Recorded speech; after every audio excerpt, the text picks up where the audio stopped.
Welcome to the Nostalgic Podcast with your host, the Ginger Bookworm. Nostalgic with the Ginger Bookworm. Nostalgic with the Ginger Bookworm.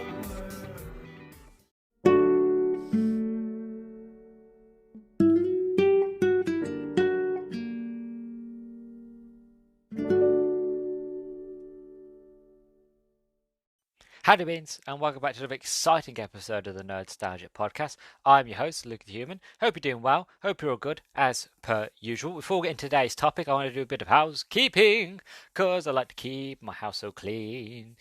So first of all, I just want to start by saying a very, very Merry Christmas to everybody listening. I'm currently recording this on Christmas Day. I know I did say I was going to take a break, but I didn't get around to actually doing the introduction for this special, and I wanted to do it quickly before I'd actually seen the episode. So I managed to carve out some time after Christmas dinner, where I'm in a bit of a food coma at the moment, with my belly full of turkey, stuffing, and pigs in blankets. My parents are asleep downstairs. My brother is playing his games and his toys, and he's enjoying himself. So I figured, now I've got a bit of quiet time before the episode begins, I want to do this introduction. So for me, it's Christmas Day. For you beans listening to this, it'll be a couple of days after Christmas Day that this is released. But I hope you all had an absolutely wonderful Christmas, and that you were all sport rotten and you got everything and anything that you wanted from Santa Claus.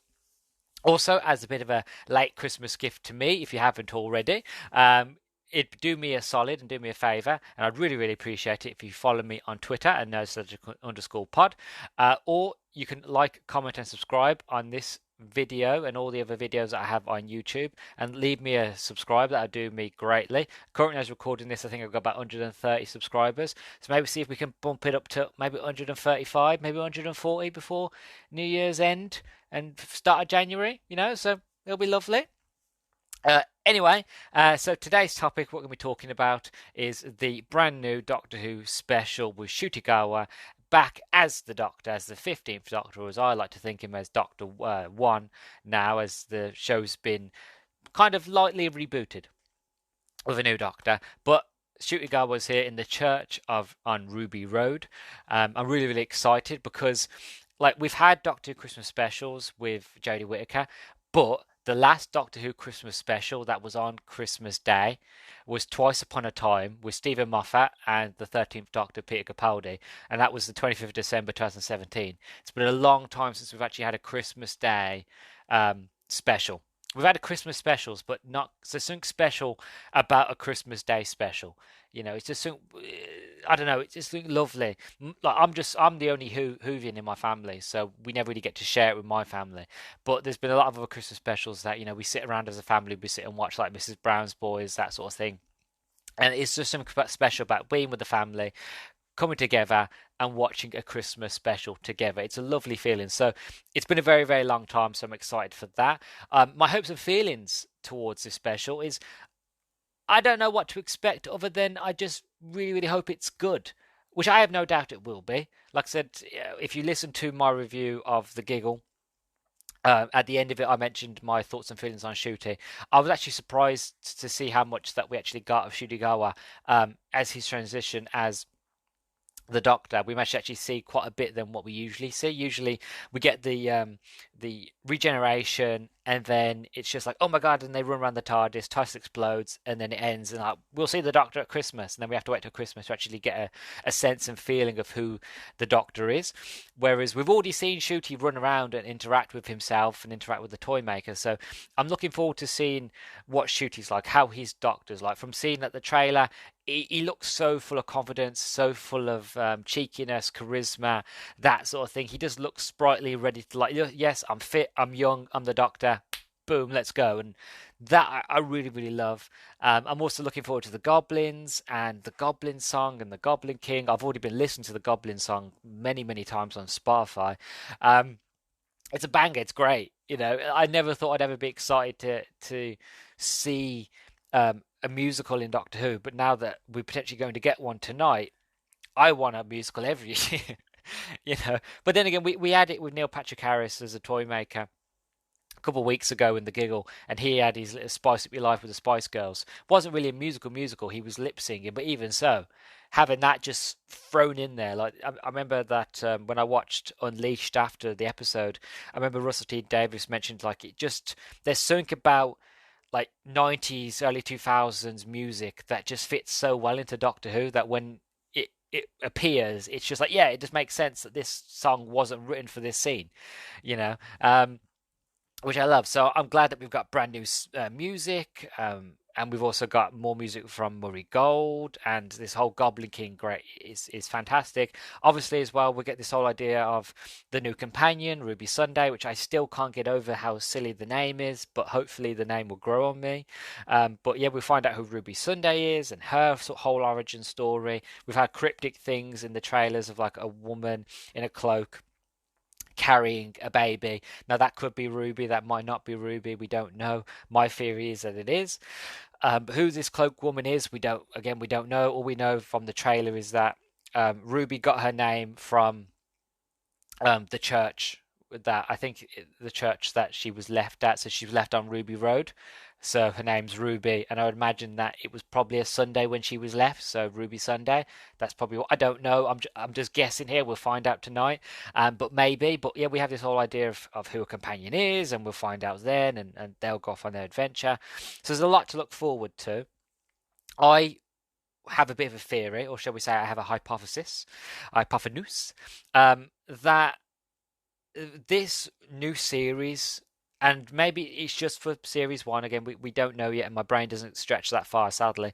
But I have a hypothesis of what I think Ncuti's run as a Doctor is going to be. From listening to, it was a documentary that came out recently with Russell T Davies. I think it was called Image. It was on BBC iPlayer if you want to watch it. And basically, it's like a 75-minute documentary on Russell T Davies' life, from all the shows that he's done, and now him running Doctor Who, from things that he's mentioned there, and then things that have been mentioned on Unleashed and during the commentary.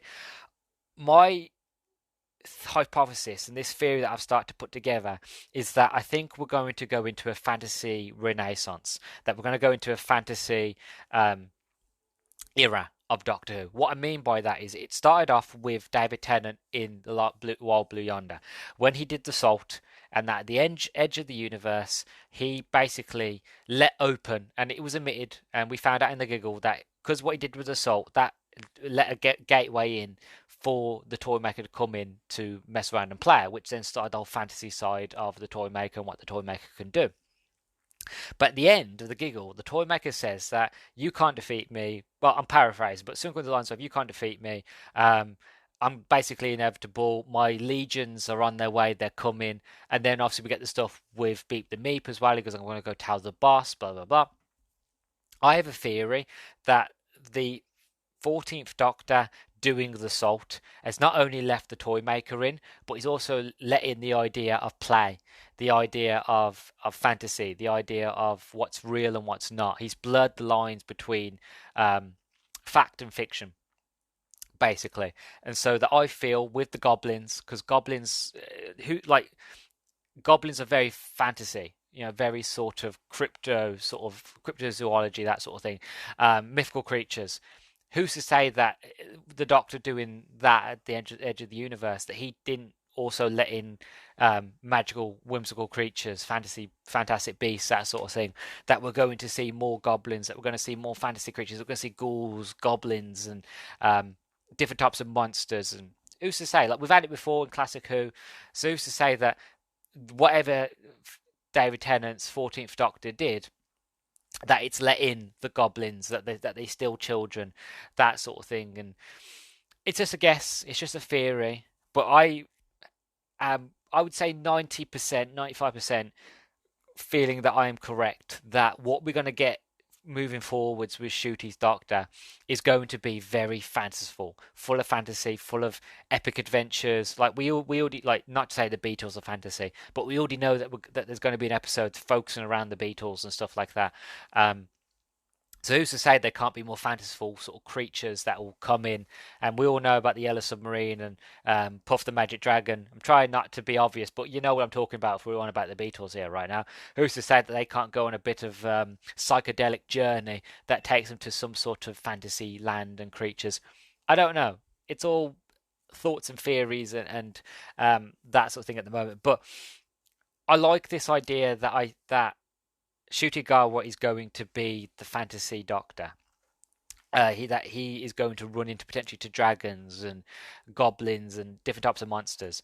Now, again, we won't find out till tonight, and I have a feeling that at the end of tonight's episode, we will get coming next year, and then it will get like we'll get like a reel of the different adventures because they've already finished filming series one. I think they've actually finished filming series two, so I think they're doing a series three. I think they're filming that now from what I've heard online and what I've heard Russell announce. Um, so they've already got that in the bag. That's already done. So we can get sort of a scissor reel of what coming next, and we'll find out in that scissor reel if we see any more monsters, if it is all aliens, if it's all space, or we go into fantasy lands and that sort of thing. So it's all conjecture, it's all up in the air at the moment. But I like the idea of Shutigawa, of his doctor. He has the charm and charisma to actually be full fantasy. To not just fight aliens, but to fight goblins, to fight the different types of monsters and stuff like that. I feel like his Doctor would be perfect for that idea. And even if they only do it for one series, if it's just like series one is the monsters, is the goblins, is the ghouls, is the fantasy series, then that'd be great. And then they move on to like series two is aliens, and then series three. Again, we don't know because again, this is one thing that is beautiful about this new Who is that it is brand new. It's like a soft reboot. We're starting again. We've got the old Doctor in retirement. We've got this new Doctor who's going on new adventures, and then we're going to have new Doctors after that, and it's all going to be a new world, new universe, new timeline, blah blah blah. It's all going to be different. So who's to say what comes next or what Russell decides to do? But again, I'm very very excited. So if my theory is correct, wonderful. If it's not correct, still wonderful because I like surprises and I'll be surprised whatever comes. I just wanted to share my fantasy sort of theory, hypothesis with you all. But that's everything. That's everything I've got to say. I don't want to go on for hours and hours and hours of rambling here because I'm sure I'll have a lot to talk about with the Christmas special. Just to say, I am excited for it, and it's going to be a lot of fun. But I'm going to go rest my food coma now. I'm going to go lie down and watch some Christmas movies and get myself in the mood. And then later on tonight, I'm going to sit down. I'm going to watch the Doctor Who special, and I think I'm gonna mellow on it for a bit before I actually get around to actually doing the review. I think I'll probably sit on it for a bit, watch the Unleash. Maybe if there's a commentary, watch the commentary, mellow on it a bit, think things over, write some things down, and I'll come back in a day or two and I'll write my thoughts and feelings. Then, so you've got all that to look forward to. But for now, I'm going off to relax. You get to be the lucky ones to listen to my thoughts and feelings in my review. How lucky you are. So I will catch you in a minute. Allons.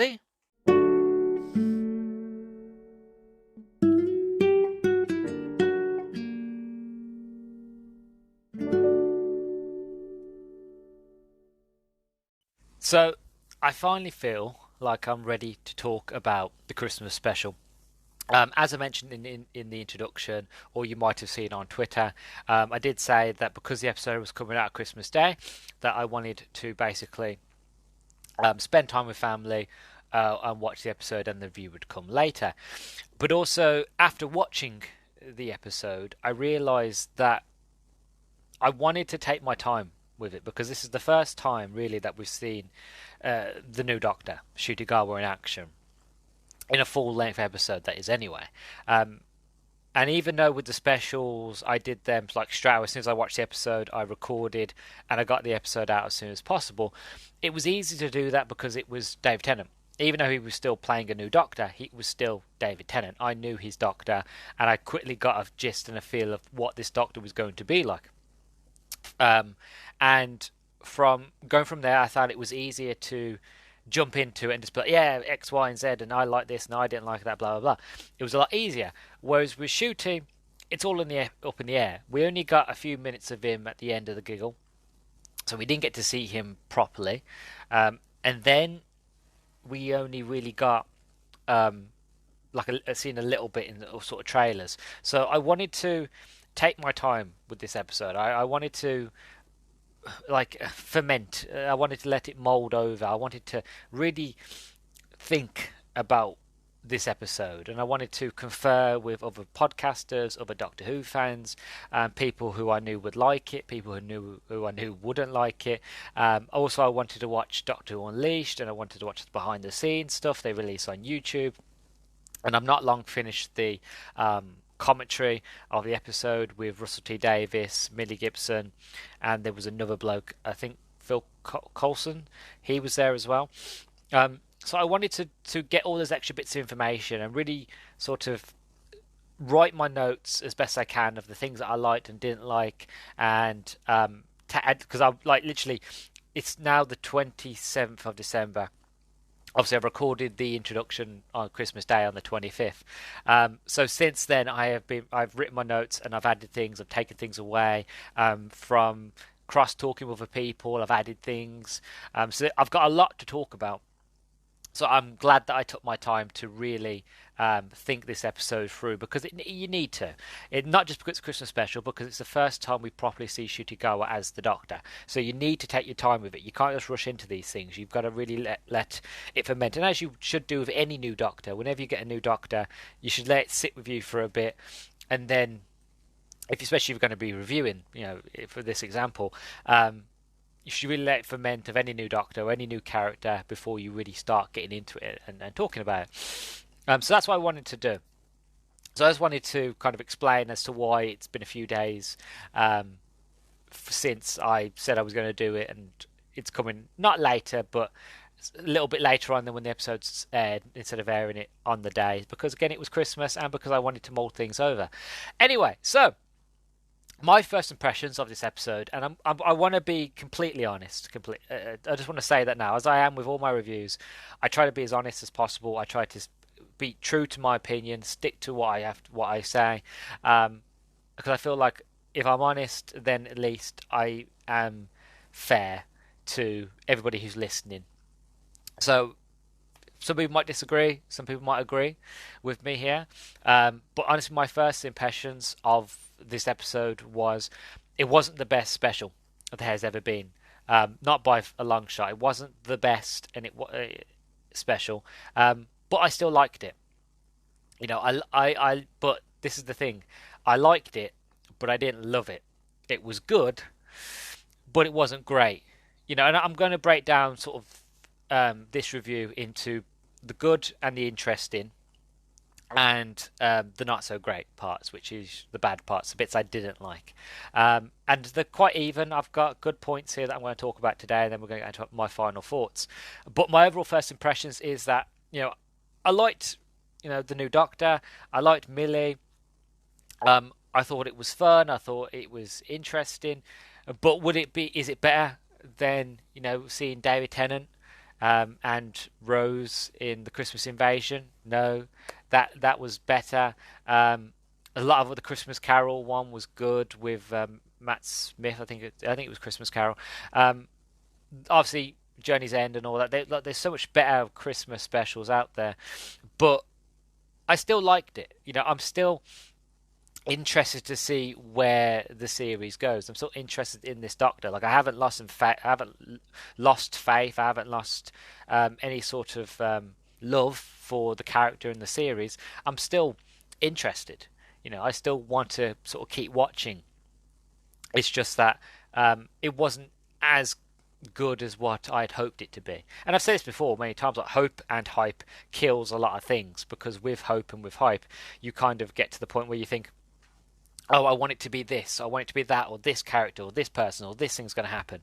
And when you watch it, and this thing, this character, this person, whatever, doesn't show up or happens, you get disappointed. And, I did. I had high hopes for this one. And really, what I should do with not just these specials and with these episodes going forwards is that subdue the hope. Go in with just the fact of, I'm going in to have a good time. I'm not going in to hope for anything grand and huge. I'm just going in to expect to have fun, and hopefully I get fun out of it. And I did. I got fun out of it. Like I said, I still liked it. It was still good, not the best in the world, but I enjoyed it. And that, I feel like it is a fair comment to make. And I know people on the internet, on Twitter, a lot of people really loved it. For them, it was the best. And I know a lot of people who watched it and they thought it was terrible. You know, um, so we all have our own different opinions. Me, I'm in the middle of the road myself. I didn't think it was terrible, but I didn't think it was the best. I think it was just average. It was all right. It was good, So that's still okay. That's still fine. A good movie is still a good movie. A good TV show is still good. It's not great. It's not brilliant. It's not world class, but it's not terrible. It was just average for me. So that's my sort of first impressions of the episode. As for sort of the good and the interesting parts that I really liked. Firstly, one thing I want to mention is it was my favourite scene in the whole of the episode, which is it's quite funny because all the things that happen in this episode, my favourite scene is just one little scene that was actually filmed late. One thing that I found while watching the commentary and watching Doctor Who Unleashed was that this one scene that I really liked and was my favourite was actually one of the last things shot for the Christmas special. And it basically shows you've got Millie Gibson and her friends get into a taxi, or shall we say Ruby Sunday, and they are taking the taxi, I'm guessing home. The Doctor comes around the corner, he's got a smile on his face. He looks up and he sees this snowman that's like hanging off a building, and the cables start to come apart because the goblins have played with it. He pulls out his Sonic, changes the lights, the taxi moves, he runs over to go save a woman and her baby in a pushchair, and it lands on him, and the woman, she goes off, she's really mean to him actually. She goes off, she's like, oh well, and he's like, well, I've just been snowmanned. And this police officer runs over because, oh, I've got to do a report, it's my favourite scene because completely goes into like his doctor mode, and he's like, okay, occupation, name, the Doctor, occupation, not a doctor, current residence, just travelling, I live, address, that blue police box over there, and I will be going. And the copper follows him, runs him down. I'm not doing it justice. It's a great scene. It's it's one of my favourites. And the copper chases him down. Goes, oh no, I've got a false report. I've got this report. And the Doctor just kind of comes out of the TARDIS and looks at him and says, "She's going to say yes." And he's like, "What do you mean?" He goes, "Well, I can see you've got a diamond in your pocket, and I would imagine that you're going to say it for Christmas Day, and it's going to be for somebody that you love. So when you ask her, she's going to say yes."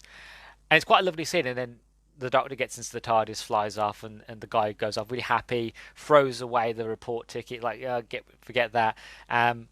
And he goes off, is she going to say yes? In a really happy mood. And it reminds me of a scene from the movie, the Doctor Who, the movie with Paul McGann. And there's a scene in that where the Doctor, he meets a young sort of, I think it's a security guard, but he's studying science, he's doing night classes to study science. And the Doctor says to him, I think if I remember it correctly, he says, answer the second question on the test, or something under those lines. And the guy looks at him confused, and then goes off sort of confused. And then his companion that's with him says, what was that all about? And the Doctor basically tells his companion that in a couple of years' time he's going to sit his test to become some sort of scientist.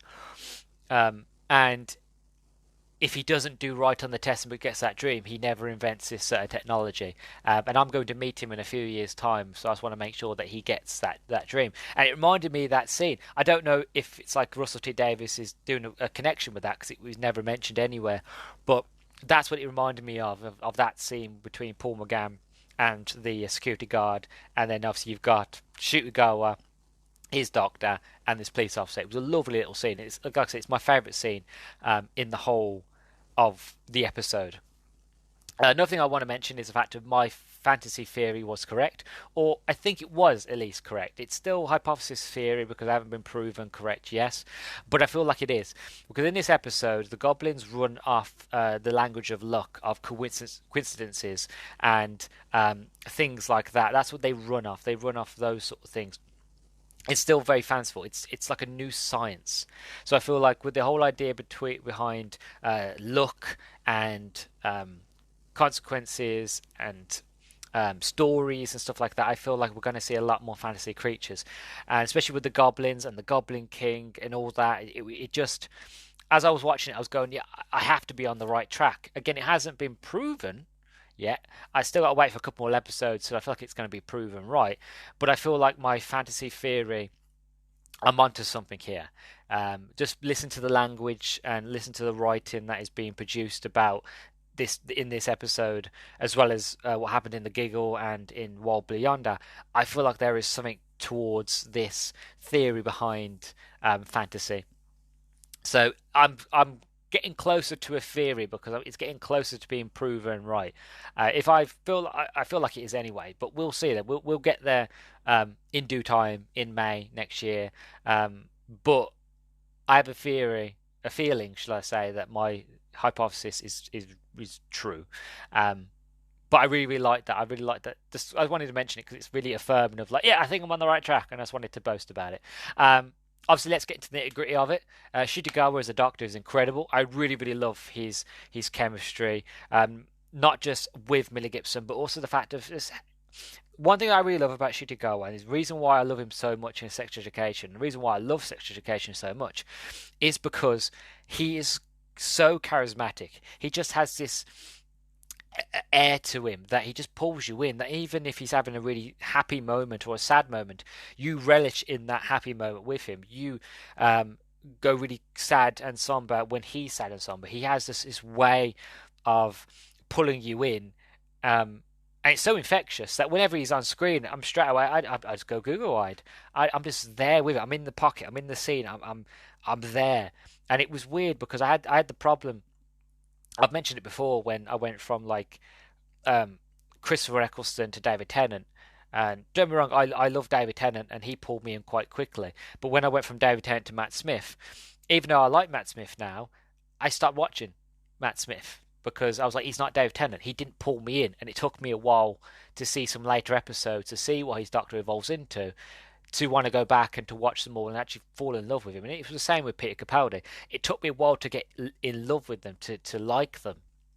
Whereas here, straight away, he's just got this air of him that it reminds me again of David Tennant, of just pulling me in. Of like, oh god, I'm really infatuated. I'm really sort of curious and drawn to him as not just a character, but also as the Doctor. So to me, he's doing an incredible job, and I really enjoy his performance. And again, I can't wait to see the more adventures that he gets onto, because this Doctor, he can tell he's very confident. He's got a lot of confidence. He's very sort of loud, proud, very sort of giggly, very fun. But you can tell there's a revenge side to him. It's very, especially at the end of this episode, where he basically pulls down a flying ship and spears the Goblin King, basically through the stomach. Which I'll talk into that scene more in a minute. But you can tell there's this moment of him, this sort of dark side of him, which is, I feel like all the Doctors have a dark side to them. Even like the happiest of Doctors, or you just don't mess with the Doctor because you mess with their friends or anybody that they care about, or just you're a bad person and you try to hurt innocent people, especially killing a baby. He's going to make sure you know about it. He's going to make you pay for it. So I'm interested to see more of that dark side to him, because that was one of the things I was worried about, is I wasn't sure if Shooty could go dark, but we got to see a little bit of it here, a little bit of the emotion. So I feel like this Doctor, as well as being very loud and proud and charismatic, it's got a dark side to him, and I'm really excited to see what that side might be, and how sort of the flux and the lost child and all that. Which, to be honest, I was kind of hoping that they would put that to one side, which I'll talk about that more sort of in a minute. I'm just hoping that they kind of fix it. One of the things that I'm sort of hoping for with that is the fact of that if they're not going to get rid of it, at least have somebody like Russell T Davies to fix it. But I'll talk about that more sort of in a minute. I have a section for that, breaking down that in completely. But I am looking forward to seeing what this Doctor does and where this Doctor goes. Also, sort of the goblins, love the goblins and the whole sort of silly and the baby. It reminded me again of Labyrinth. I love the Labyrinth. I love the Jim Henson Company and what they managed to do with that movie, and obviously David Bowie, and I loved it. So just getting that whole sort of that and the practical effects, so good, so good. And then you get the language of ropes and the language of knots and the language of luck.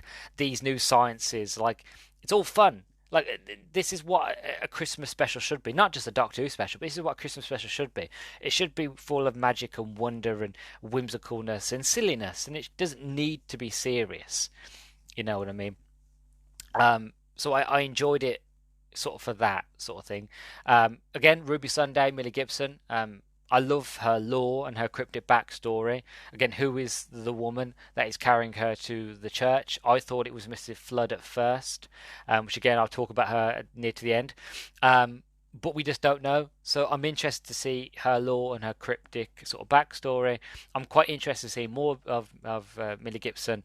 One of the things that I was talking to a friend of mine about was the fact of it's easy to know if you're going to like the Doctor or not when you first start watching, is because when you start watching the Doctor is very sort of he's out there. You like even if you don't know who the Doctor is, straight away you can have a sense if you're going to like this Doctor or not.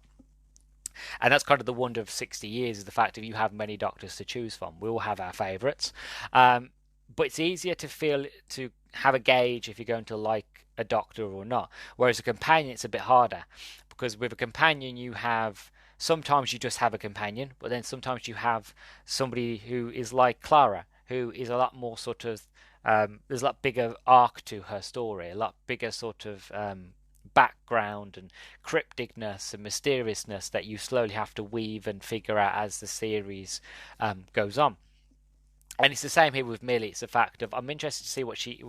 I like her character so far, but I'm more interested in her lore and her backstory currently because that is the most interesting part currently.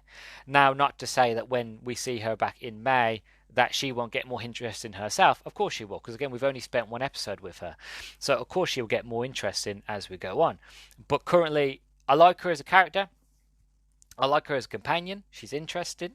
But I am more interested, me personally, with her lore and her cryptic backstory and how it sort of intertwines with the Doctor and how it intertwines with the story and her narrative and her mother, who her mother is, X, Y, and Z. Like, why were the goblins after her? Like, we kind of get sort of the inkling of as to why the goblins are after her, but I feel like there's more to it.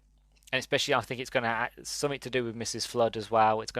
She's going to be involved, and there's just so much that to a backstory that interests me that currently I'm putting all my chips on the fact of hoping that she has a really interesting backstory. And again, I do hope as well she's an interesting character as well. And from what I've seen in this one episode, she seems quite interesting. So we'll see as we go along in May. Next thing I wanted to mention was the musical number, the Goblin King song. Like I mentioned in the introduction, I love this song.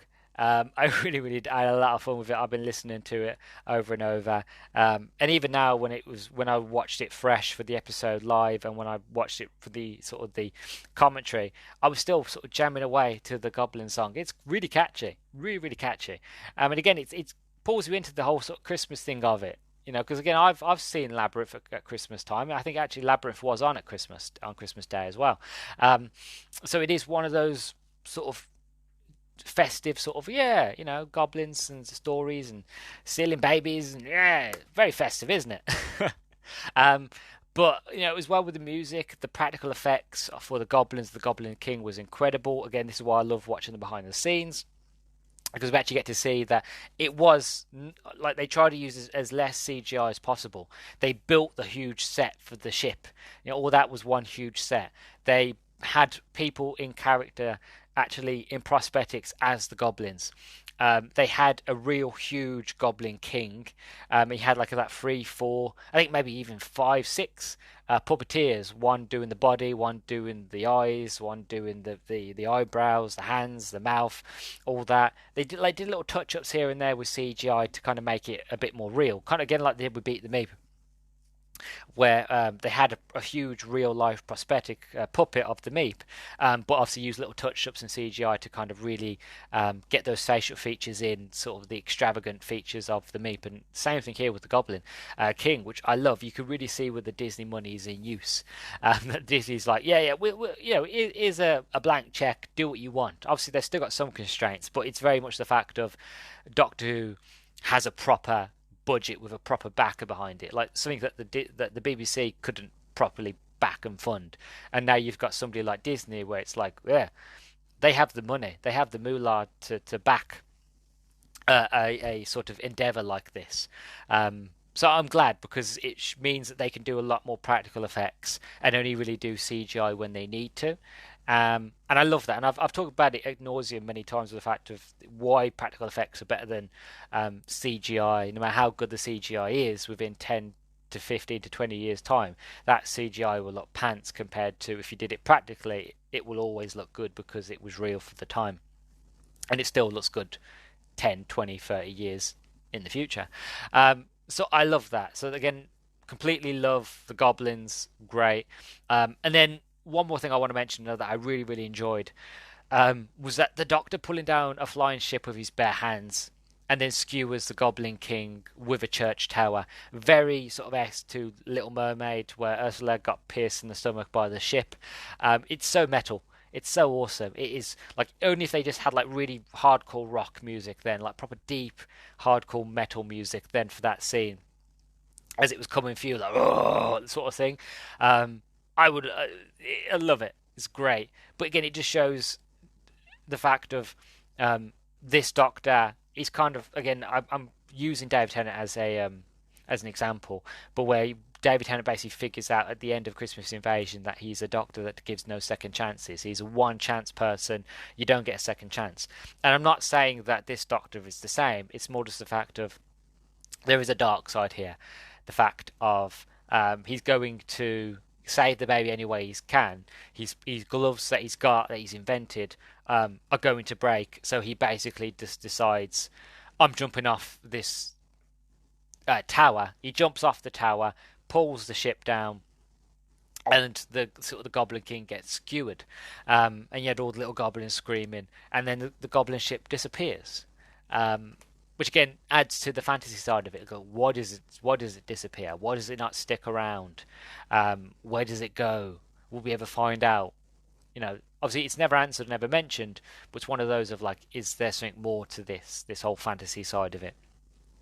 Also, I do have one question though: is how is that the Doctor didn't know that him pulling down the ship and potentially skewering the ship in two? I don't think he intentionally meant for the Goblin King to get skewered, but he did intend for the ship to get stuck on the tower. How did he not know that he would accidentally potentially skewer the baby as well?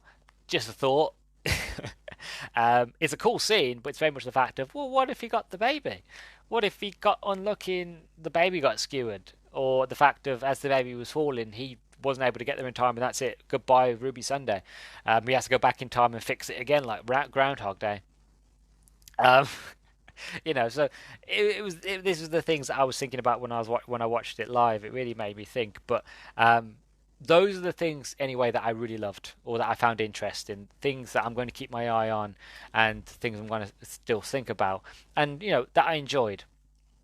Now for the not so great parts, the parts that really ached me, and I wanted to mention them here. Some of them were, even though they're not the great parts, some of them are not overly bad. It's just things that I wanted to mention that I wasn't a fan of. So to begin with, Mavity is back. Please get rid of Mavity. Please, Russell. You probably won't listen to this, but I know people like it. I'm one of those that don't. It's as a running joke. It was funny in the specials, but please, it's not. It's not great. It's no. Like, I've mentioned it before. I don't like the whole Mavity thing because it gives me the ick.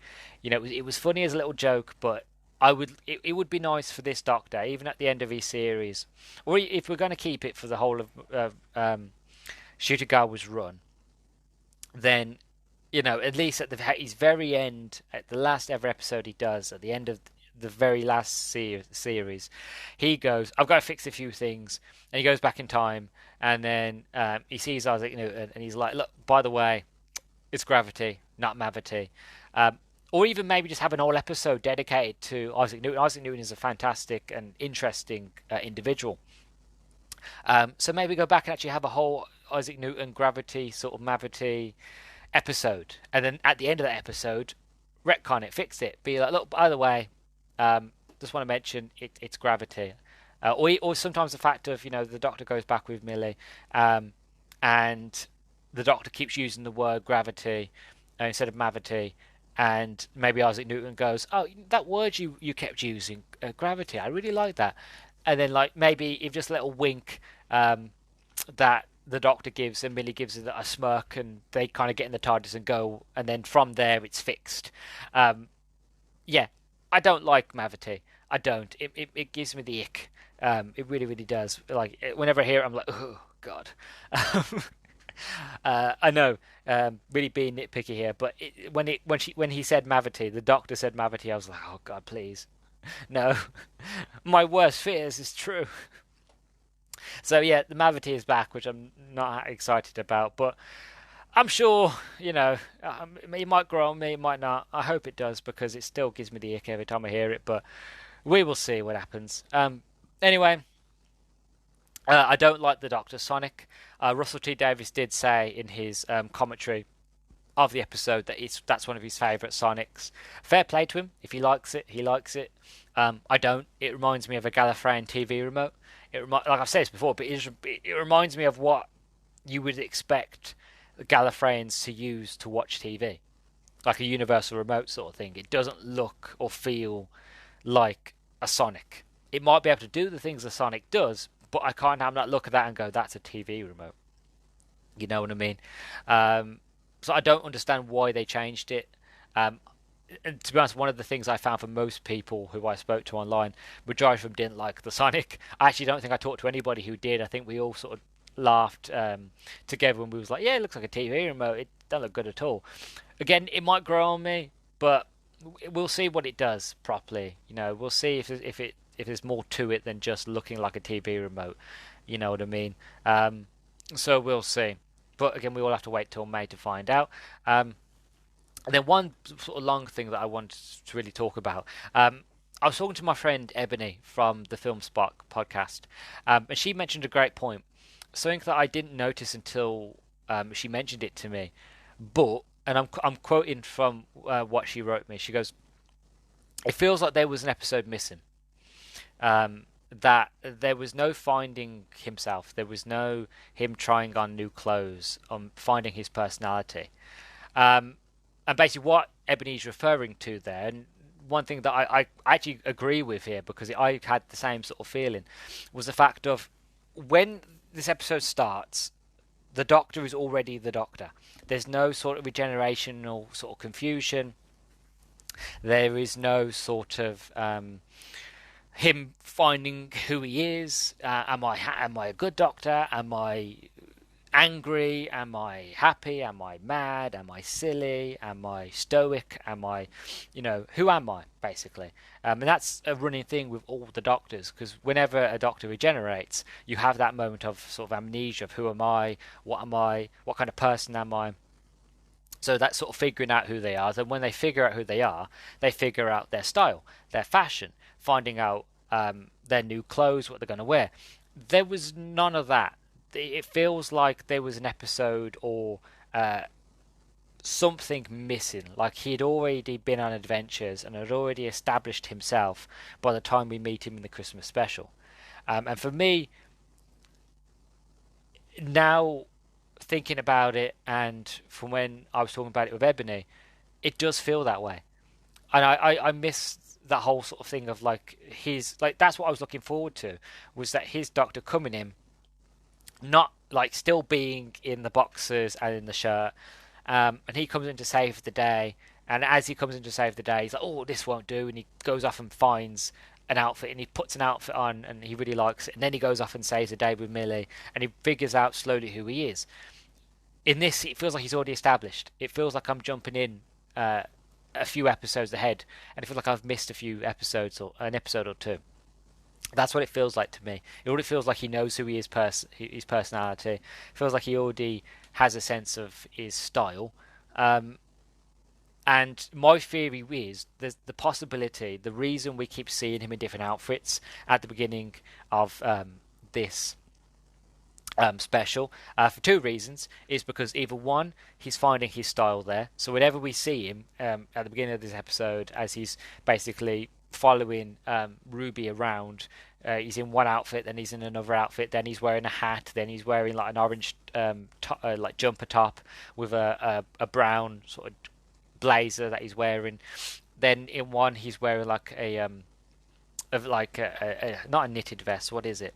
Um, it's like a fishnet sort of vest on, and he's got a kilt on.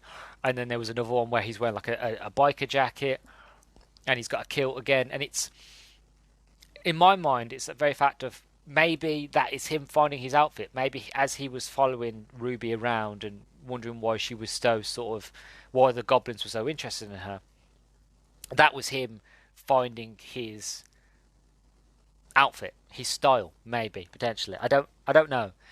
Maybe it's me just trying to fix it, or maybe me trying to find like a way around it, trying to way to explain it. I don't know. It just felt really odd to me, the fact of we never had that moment of like, oh, I like this, or because we even had it with like Matt Smith, where Matt Smith was like saving the day. He's still wearing the Dave Tennant stuff, and he goes through the lost and found, and he's trying on ties. No, ties don't work. He puts on a bow tie. Bow tie works.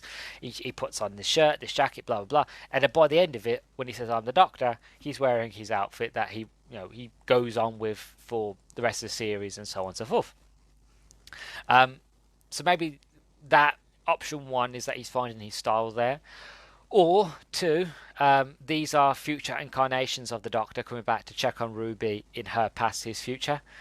So potentially, maybe in a series or two, something goes wrong with Ruby, and this is him going back in time, remembering the good times, potentially maybe because at one stage it's just Millie's there play. I mean, not Millie. Ruby's there playing the sort of the keyboard and just like jamming out with a band, and he's just standing there in a doorway with a hat on and an outfit, and he doesn't talk. He just looks really stoic and just sort of like just staring, and it makes me think of like that doesn't feel like the Doctor that we meet in the next scene who's dancing in the nightclub. It feels like that's a potential future version of himself.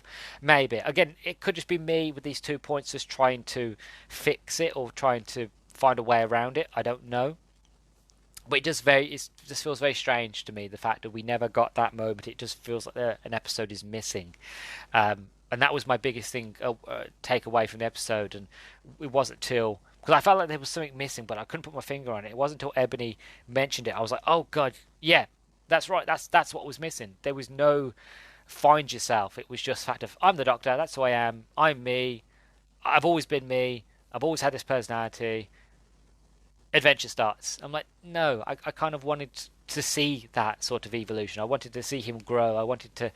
I feel like we were robbed of Shooty being able to find out who he is. I feel like that's the fun part of any sort of Doctor, not just for the viewer, but also fun for the actor. Is you get a chance to try different weird things and be like, oh, am I like this? Oh no, I'm not a shouty person. I'm a happy person. Oh, if I'm a happy person, that's me. And those little bits, those little moments where you get the Doctor thinking of trying to piece together who they are and who they want to be and who this incarnation is. It's fun for the viewer and it's fun for the actor. You can tell that on the screen. And I feel like Shooty was robbed of that, and us as an audience and us as fans was robbed of that as well. So unless they fix it somehow in the future and we slowly get a slow drip of his personality as sort of the season goes on, I don't know, because again we haven't seen them, but it's one of those that I wanted to mention because it was like, oh, it feels like there was something missing here, and that's what was missing.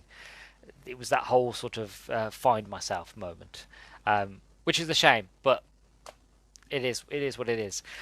Also, when Ruby enters the TARDIS for the first time, the Doctor is wearing a different outfit, and this is not a bad thing. It's just something that confused me, because he went into the TARDIS wearing the outfit that we've seen in all the promotional photos, and then when Millie finally goes into the TARDIS 5 minutes later, he is wearing a completely different outfit. And I'm like, hold on a second, why? Who, what, when, why? Um, and quite possibly, um, did the Doctor go on a different adventure in those 5 minutes? Because it was about 4 or 5 minutes before Millie actually, or not, I keep saying Millie, between Ruby decides that the Doctor leaves and she figures it out and then decides to go on an adventure with him. It was about 4 or 5 minutes, that sort of scene. So within that 5 minutes, did the Doctor go off on one or multiple adventures and then decides to come back? Because we did see him go back to save Davina McCoy. So who's to say that he didn't go on other adventures as well? Again, quite possibly, this is what happened, considering this is what happened with the Ninth Doctor. If anybody's been watching, or sorry, say, listening to any of the new Big Finish adventures for the Ninth Doctor, all his new recent adventures take place in those few seconds he leaves Rose, and it comes back and tells her it travels through time as well, and then she decides to go on an adventure with him. So they're doing it in Big Finish. They're doing it with the Ninth Doctor. That these moments in the last sort of few seconds that he decided to pop off and come back. Because that's, again, technically he could do that. He could leave 1 second, go on 10,000 different adventures, come back the same second he left, and then go, you know what? Yeah, I'll pick Rose up. So potentially that's something that he did. That's why he's wearing a different outfit, or maybe he's just trying to figure his outfit out. Because we already knew going into this that he's going. Shooty's Doctor is going to be like a chameleon. He's going to keep changing outfits, which, I wouldn't mind if he's going to decide to wear different outfits, or he's going to decide to do different things like that. But I don't. Eventually, I want him to settle. If he's in a different time period, like his Regency, yeah, by all means, wear a Regency outfit. That's fine. But if he is I want him to at least keep the outfit he's got. I don't want him to keep changing, because it's going to get quite difficult to follow. And also the fact of, I feel sorry for cosplayers. Be like, okay, what outfit do I stick with? What outfit do I decide to cosplay? So yeah, that's one thing that just angst me of is he going to eventually settle down and be like, okay, this is the outfit that I'm going to wear? Because again, it's new. I'm used to the Doctor being like, this is one outfit and I wear it. Even David Tennant, he changed his outfits. If I remember correctly, I think he wore the brown suit if it was a classical adventure in the past, and I feel like he wore the blue suit. I feel like I'm remembering this correctly. I feel like he wears the blue suit if for any adventure that's in the future or in space. I think so. I'm not really sure. Something under those lines. So if they decide to do that, where he wears one outfit for the past and one outfit for the future, fine. That's fine. But when he keeps changing outfits, I'm going to get sort of I feel like I'm going to get not confused. Just the fact of just settle. Choose an outfit. You look wonderful, babes. Choose one. It's fine. So I'm just a bit wondering as to why, or maybe it's the fact of they didn't realise when they were shooting. Maybe it was a shooting thing. Maybe it was an accident. Who knows? But yeah, so I wanted to mention that, and then finally, before I get to my final thoughts and a few extra things, the old lady, who is she? Mrs. Flood. She basically sits and watches the TARDIS. Because she mentions herself, she goes, "Oh, you've seen a TARDIS before? I haven't seen one of those since the 60s, since I was a little girl." And then she sits and watches the TARDIS, and she watches it go, and she talks to the Doctor, and she talks to Ruby, and she goes, "Oh, go on, have an adventure." And then when the guy comes in that she was having an argument with earlier in the episode, she goes, "Calm down, blah blah." And then she looks at the camera directly at the audience. She goes, "You never seen a TARDIS before?" Gives a wink. And then, the episode ends. And at first, I thought that maybe potentially it was Ruby's mum. But then, after some time thinking about it and talking to a couple of friends of mine, I don't think that anymore. Then I've seen other people think that potentially it was a unit agent, somebody to keep an eye on the Doctor, or it could be some people saying the Master, some people were saying it was Arani, and then you've got people saying that maybe she is the woman that was carrying, she's not Ruby's mum, but she is the woman that was carrying her 19 years ago to the church, potentially. But there was one sort of idea that was thrown out onto Twitter that I noticed, and that when I saw it, my mind was blown.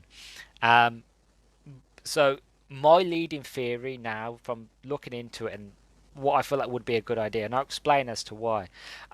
My leading theory of who this woman is, I think it is, and again, this could all potentially be a huge sort of subterfuge. This could be a whole sort of joke by Russell T Davies of like making you look here instead of this way. So making everybody focus on Mrs. Flood and not focus on other things. So this could all just be a fact of she's not that important. She generally potentially might have, when she was a little girl, saw the TARDIS disappear in the 60s or 70s, and that it could be as easy as that. It could be as simple as that, or it could be something a lot more deeper.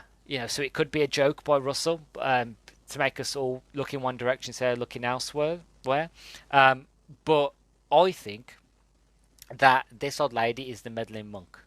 I think it has to be the meddling monk, because I get those vibes, I get those feelings off it, and since watching the commentary and from watching the episode again, I just get those vibes off her, that sort of meddling side of it, like that she knows more than what she's letting in on.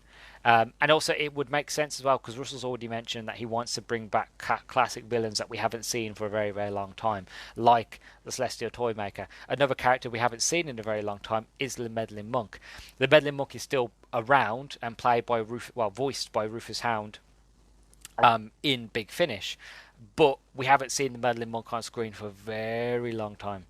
So it would be fun if it was the Meddling Monk. For anybody who doesn't know who the Meddling Monk is, the Meddling Monk is sort of the long and short of it. The Meddling Monk is a Time Lord who basically decided, I don't want to follow the rules, and that I want to travel through time, but I want to help time. I want to push time along. So instead of just sitting there and observing, he goes and he gives technology to like Vikings, and he gives technology to like people in certain timelines, and basically meddles with time. He's a big thorn in the side of the Doctor because he just likes to meddle with everything, and it'd be fun to bring that character back. So who knows? We don't know yet. Like I said, it could be a huge sort of FU by sort of Russell and be like, look, made you think, made you look, but actually she's not important at all. It could be that, or again, we could all be right, and it could be the Rani, it could be Ruby's mom, it could be the mysterious woman, it could be again the meddling monk, it could be the master, it could be this, it could be that, it could generally be anything. We don't know yet, but I'm currently standing firmly on the idea that this old lady is the meddling monk, and I will not be moved from that pedestal until we find out otherwise. So to bring it to an end, my final thoughts on the episode is kind of reflection what I said at the beginning, was the fact of I still liked it. I still enjoyed it. It was still a good average episode. And there were things that I liked, as I mentioned, loved the Doctor, the whole fantasy idea of it, the scene with the police officer and the Doctor, the musical number.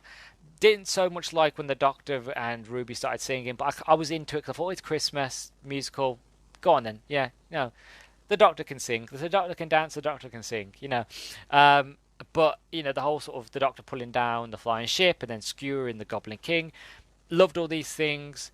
But again, like I said, there were things I didn't like, the Mavity and the Sonic and the whole sort of feels like we missed an episode and all these other things that, for me, made it quite average. Was the fact of it, I wouldn't mind watching it again, but it wouldn't be the sort of the go-to Christmas special. If I had all the Christmas specials lined out in front of me, I'll be honest with you, the one I would choose is Christmas Invasion. I really, really like that one. That's one of my favourites. But, it wouldn't be, out of all the ones we've got, it wouldn't be the first that I would pick. I'd still pick this Christmas special over any of the Christmas specials that we got for Jodie Whittaker's Doctor, the Chibnall era. But even so, I still wouldn't pick this one first. It's average. It's all right. It's not great, but it's not terrible. I liked it, but I didn't love it. So, like I said, there are things that I'd like them to, well, not change, but things I'll be keeping my eye on for the future. I'm still excited. I'm still hyped up and thrilled to see what's going to come next with Shutigawa and his Doctor and his run, and see how Russell takes it and where it goes and all of that jazz. I'm still 100% on board let's get this train going. I can't wait for May. But there are still things of like little things I've noticed here and there that I'm going to keep my eye on, and just to see where they go, either theories or ideas or little moments like that. I'm like, okay, let's just sit back and kind of have hope, but don't put all my chips onto one card. Just kind of let the show go on as it means, and I'm going to ride that wave and I'm going to ride the show. And if I like it, I like it. If I don't, I don't. And at the end of it all, I'll come back again and I'll do a wrap up of series one of Shooty's first run next year, probably middle to late next year. That will come, and then we'll talk about it then. But for now, I'm excited. I'm excited, I'm hopeful, and I'm interested. And that's basically all you really need. All a show really needs to do is to get you interested and get you excited for what comes next. And it has done for me. So the long and short of it, it's done enough to keep me as a fan, to keep me interested, and I look forward to seeing what's going to happen next. I have a few side notes before I end. One thing that I do want to mention is the Doctor asks or says to himself, maybe I'm the bad luck. There's a scene at the very end where the Doctor looks up at Ruby Sunday's apartment, and he looks up and he goes, maybe I'm the bad luck, which I loved because it shows true reflections on him as a character, really seeing how sort of the effect of the 14th Doctor, what that did to the Doctor, and then when they parted, how that sort of has stuck with the Doctor, how he realises, maybe I'm the bad luck. And I love it because he remembers all his past companions, and he's looking up at Ruby, a potential new companion, and he's looking, he's going, maybe I'm the bad luck, maybe I should go away. And that's what makes me feel like maybe he went on another few adventures that we didn't see. That he went on a few adventures, and it was him going back in time and watching Millie all over again. Maybe, potentially, or he just went on other adventures and was like, well, yeah, I think I'm ready for a companion now. We don't know, but I just love that little part where he looks up and he goes, maybe I'm the bad luck. Maybe I'm the reason that a lot of these my companions and a lot of the things that happen because of me. And I don't want Ruby to be another one of those sort of casualties. Not that all end in casualty, but you know what I'm trying to say is the fact of I don't want to be the burden again of being the reason why somebody is upset or gets hurt or doesn't come home, that sort of thing. But I just love that little scene. Also, one extra thing I want to mention, after watching Imagine, Russell T Davies, the Doctor, and Me, which was a documentary that was on the BBC One. It's currently on BBC iPlayer. I highly recommend it. It's basically a look into Russell T Davies, not just his run of Doctor Who, but his whole life, and all the shows that he's been a part of, all the shows that he's written for, and then him going back in the revival 2005 for do Doctor Who, then going off and doing like Nolly and It's a Sin and Cucumber, and then deciding to go and come back to Doctor Who and leading up, and it's like an hour long. It's a completely fascinating documentary. I highly recommend people watching. But after watching it, I'm fascinated in Russell as a writer, and I want to read Doctor Who: The Writer's Tale, which to kind of give you an idea what it is. So it's a unique look into the BBC's most popular family drama. Doctor Who: The Writer's Tale is a year in the life of the hit television series, as told by the show's head writer and exclusive producer, a candid and in-depth correspondence between Russell T Davies and journalist Benjamin Cook. The book explores in detail Russell's work on Series 4, revealing how he plans the series and works with the show's writers, where he gets his ideas for plots, characters and scenes, how actors are cast and other creative decisions are made, and how he juggles and demands of Doctor Who and the increasingly successful Torchwood and the Sarah Jane Adventures spin-off. Russell's scripts are discussed as they develop, and Russell and Benjamin wide-ranging discussions bringing experiences from previous series of Doctor Who as well as other shows Russell has written and created, including Queer as Folk, Bob and Rose and The Second Coming. The reader is given total access to the show as it's created, and the writing is everything you would expect from Russell T Davies: warm, witty, insightful and honest. And the book came out in October 31st 2008, and after watching that documentary and trying my best to get into the mind of sort of Doctor Who now and Russell's writing now, I'm really fascinated with him as a writer, and basically because I want to know how best his mind works, not just as a writer, but as a Doctor Who fan and Doctor Who leader, as sort of the big honcho now, as the CEO of Doctor Who, sort of like the guy who's the creative director, as leading it all now.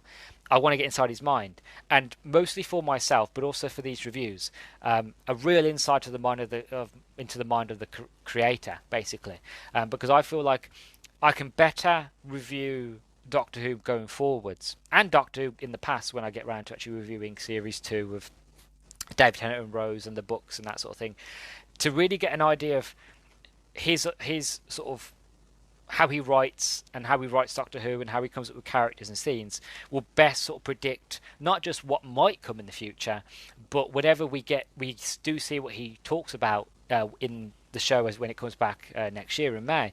That we'll be able to sit here and go, but from reading this passage in this book, I can understand where he's coming from and I can see where this idea came from. And I feel like it would really bolster the review and the review process, not just for you guys, so a lot more interested in listen, but also the fact of it kind of gives me an insight into how he writes. Because I love books that are written by writers explaining how they write, because I find those books fascinating. I like to get into the mind of the writer, of the creator, and this would be a good idea to do that. So I recommend sitting and watching on BBC iPlayer, Imagine, shall we say Image, Russell T Davies, The Doctor and Me. Like I said, it's an hour long. It's an incredible documentary. Really, really fascinating. But also, again, I'm going to go off and I'm going to get myself a copy of Doctor Who, The Writer's Tale. And I can't wait to give it a read. But that is the lot, really. That is my thoughts and feelings on the Christmas special. There's a lot to look forward to in terms of Doctor Who coming next year. I already know what's going to come next in terms of what I'm going to talk about and what I'm going to watch. But one thing I will mention is that the year's not over yet. There is one more surprise to come. One more Doctor Who surprise.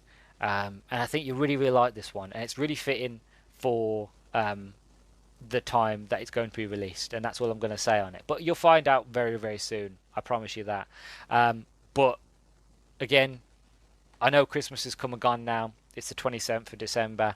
But I hope you all had an absolutely wonderful Christmas, that you were spoilt by Santa. And that you just have a fantastic few rest of your holidays until the New Year's, really. But yeah, let me know on Twitter at nerdstalgic_pod what you thought about this episode. If you agree with me, if you disagree with me, let me know. Again, let me know on YouTube in the comments down below. I'm really interested to see other people's feelings about it. Like I said, I've talked to other friends of mine who I know liked it, and I know who didn't like it. I tried to get everybody's opinions that I could to best understand as to people's feelings on the episode. But I want to hear more. So if anybody else who I haven't spoke to and who wants to say if they liked it or didn't like it or they agree or disagree, by all means let me know. Otherwise, you can find out more episodes from me. You can find the Nerdstalgic podcast anywhere else apart from Apple Podcast. And so I've been your host, Luke the Human. You've been listening to the Nerdstalgic podcast, and I'll catch you in the next one. Bye-bye.